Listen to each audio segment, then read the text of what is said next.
Ito ang project natin ngayon. 53 passenger bus.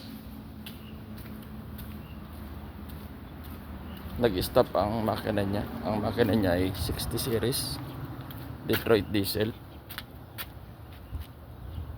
Ito ang makina niya.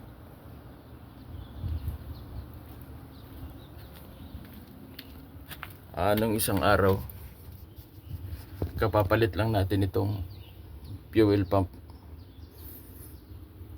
Humina ang pressure niya. Yan ang fuel pump. Ito yung kabuuan ng makina.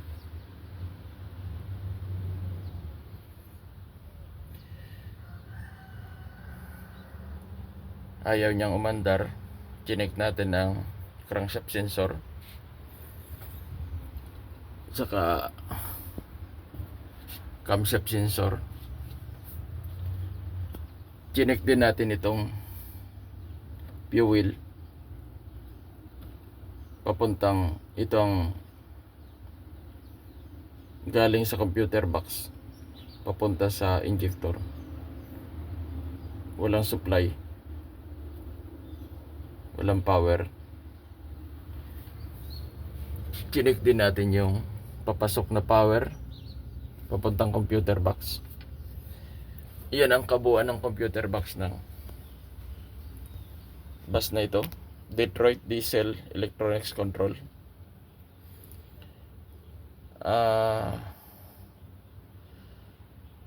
Subject nating palitan ng computer box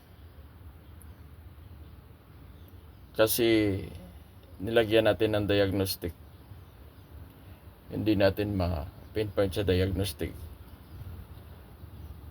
kasi walang pumapasok na data. Kaya ang plano natin ngayon, palitan natin ng buo itong computer box na to.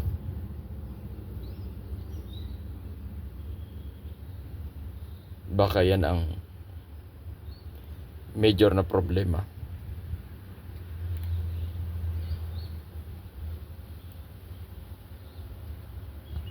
Lahat ng electrical ginawa na natin, pinag-check natin, dinouble check natin. Dito muna tayo sa computer box.